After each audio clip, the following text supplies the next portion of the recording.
Again, I am Mark Davis in for Chris today, and my usual gig, of course, is the happy morning host at 6:60 a.m. The Answer in Dallas, the skyline you see behind my head. Thanks for watching on the Salem News Channel and listening on the Salem Radio Network, talking about a bunch of issues. And as we get ready to start the 2025-2026 school year, how's that school choice thing going?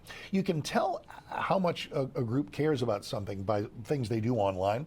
At the American Federation for Children, their actual Twitter handle is School Choice Now. It is at School Choice Now. That's how much this means to them. The National Press Secretary is Brian Jodice, who joins us. Little school choice update, why it's important and how it's doing. Brian, welcome. How you doing, sir?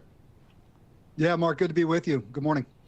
So let's put our thumb on the pulse. Here in Texas, we're a big school choice friendly state. Yeah. Florida, a big school choice friendly state.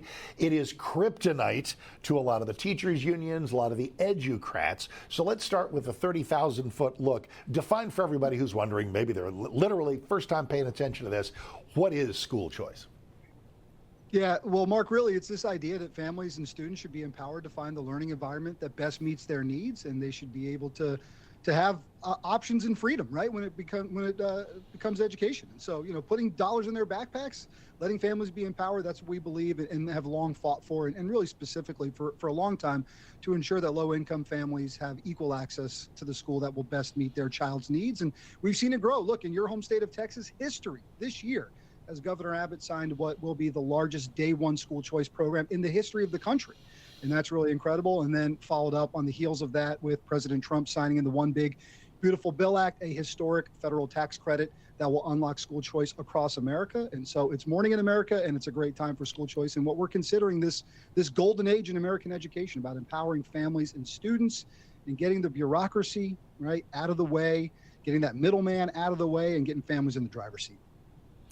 It is probably worth noting historically that the Founding Fathers, and for the longest time, in the earliest stretches of American history, we did not have a pre-programmed expected network of government schools, which were the only option for every American family. This was not what the founders intended. We sort of sprouted this. I'm a product of public schools. I'm not going to slam public schools. But the notion that you absolutely are chained, however dysfunctional that school may be, you are chained to that building down the road from your house. That is where the hue and cry for school choice started, and it's been decades going. Why do you suppose it's taken as long as it has? Well, it's a great perspective, Mark, because you're talking about something that was really designed in the industrial age that has to adapt and change. And I think we can agree that education is best served when it's delivered as close to the child as possible. I went to public and private schools growing up and got to see both styles, and both worked well for me. But just because your zip code is this, it doesn't mean that what's down the road is necessarily going to be the best fit for that child. And we've just seen things evolve, and we've seen the way in which we view education change, while at the same time still agreeing that we got to get this thing as close to the kid as possible. And you also have to think about, too, this generation of parent, this next generation of parent, has choices at every turn. They have smartphones and iPhones with thousands of apps, right? And so they're used to having choice and freedom at a fingertip. That's going to have to be the same case when it comes to education. And so that's why we've seen more states across America create school choice programs like what's being launched in your home state of Texas, like what I have in my home state of North Carolina, and across the country. But yes, that big machine, right? That big education machine, that teachers union doesn't like it because for some reason choice in education is viewed as a threat to them, and that's why they continue to fight us at every turn. And you've taken me right to the observation that I do hear a lot, because I want to hear your response to it, and that is that I do a lot of events at schools. And they're always glad that I'm there and I'm talking about stuff, and I don't go real political when I walk into a school. It's just, hey kids, respect the language, do hard work, obey your parents, listen to your teachers, blah, blah, blah. And then after it's all over, the teachers all gather around and talk about how much they absolutely hate school choice. They think that the school building they're standing in will absolutely die if school choice happens. From where does that fear come? And please tell me I'm right when I tell them, hey, a rising competitive tide lifts all the boats. You guys will be fine if your school is good. I think we need to bring Mark Davis to some more school choice events across the country. I'm available. You're nailing it.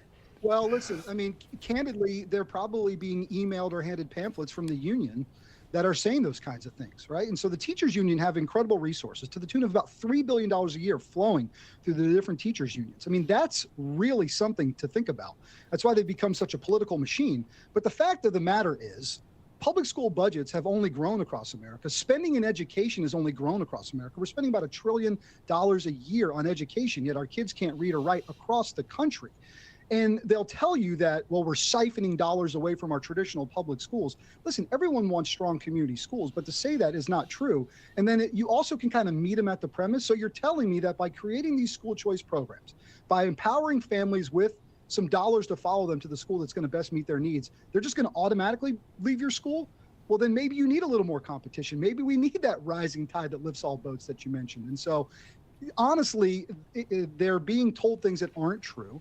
That's being fed from union bosses that only seek to preserve themselves and, quite frankly, could care less about the kids sitting in the seat, because if they actually thought about that and thought about the end user, they would then ensure that they're getting what they need. But for far too long, it's become about too many adults and too many buildings and a lot less about kids. Brian Jodice is here, press secretary for the American Federation for Children. They're, again, by their Twitter handle, School Choice Now, you know what's important to them. You mentioned, Brian, a couple of minutes ago, the importance of the One Big Beautiful Bill Act and how this was a benefit to school choice. What was contained within its pages that helped the school choice movement move downfield? Yeah, and that's a great question, Mark. Thanks for asking, because it really is important for Americans to know what's coming. And so part of the One Big Beautiful Bill Act is a historic federal tax credit that will take place and start working in 2027. And essentially what you'll be able to do is Americans across the country will be able to find scholarship granting organizations. These will be state-based nonprofits. You'll be able to donate to those, and you can receive up to a $1,700 tax credit, dollar for dollar, right off your taxes. And then those SGOs will then be able to grant scholarships to kids in those states to be able to use for school choice. And so it really is a historic moment in time. We've seen rapid school choice growth across the country in states. We've never seen anything like this on the national level. And the beauty is, it doesn't take a dollar from the federal government. It doesn't take a dollar from your state government to be able to work. This is philanthropic support that will then fund school choice programs, scholarships, tuition, fees, tutoring across the country. And it really is a beautiful way to advance school choice on the backs of people that want to give to it, right? To be able to donate to it. And so it'll start again in 2027. We've got a rulemaking process to go through, but it's going to be really incredible, and it really is a historic moment in time. And it was something that the president campaigned on, right? He talked about supporting universal school choice, talked about wanting to send education back to the states. And you got to tip your cap to Mike Johnson and Leader Thune for getting this done and ensuring that it got in there and passed and signed. And Senator Ted Cruz fought hard for this out of Texas. And it was part of the One Big Beautiful Bill. It's signed. It'll be the law of the land, and school choice is coming to all 50 states very soon. Let's spend 60 seconds on something that you tucked within your answer right there, and that's the notion of returning education to the states. Yeah. We didn't always have a Department of Education. It used to be, I'm old enough to remember the HEW, the Department of Health, Education, and Welfare, when we still called it welfare. Why do we simply not need a cabinet-level office, a big Washington building filled with educational bureaucrats? I mean, you're talking about an agency that's been around for, a little over 40 years, while at the same time, spending has increased and our children are falling further and further behind. The nation's most recent report card shows that. And so to have this middleman, this bureaucratic middleman in Washington that is somehow supposed to, help kids in middle America or in any seat in America, it just doesn't match reality. Again, we talked about it earlier. Education is best delivered as close to the student as possible. And so this ballooning bureaucratic, entity in Washington just doesn't meet the needs of kids across America. And there's just better ways in which those funds that Congress allocates can be resourced out to the states. There are better ways in which it can be delivered to students, but you don't need a bunch of bureaucrats in Washington being involved in it. You don't need the red tape that comes with it. Only about 10% of education funding comes from the federal government. It feels like about 90% of the regulations do. And so the president's vision to unwind and close this thing in the leadership of Secretary McMahon to help get that done is needed now more than ever because of school choice, because of getting families more empowered. And so we need families in charge. We need kids at the center of this. We don't need bureaucrats in Washington as the focus. Last thing, it appears, this might be glib and oversimplified, but it's probably basically true, that the red states all seem to be pretty school choice friendly, and some of the blue states not as much, where it is in the blue states, in the big blue cities in particular, that a lot of parents and kids are suffering from the lack of school choice. So is it possible that the coming era could see an opening of the school choice movement into the blue states? I know what stands in the way there is powerful teachers unions, but tell me where the spread of the movement might go. Yeah.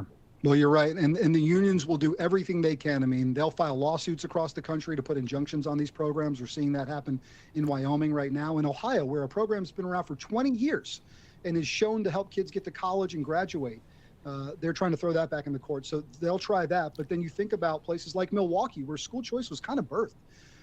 Programs in Milwaukee or even in those inner cities that you talk about. Look, school choice is wildly popular with everyone when it's polled. Take Philadelphia, for example.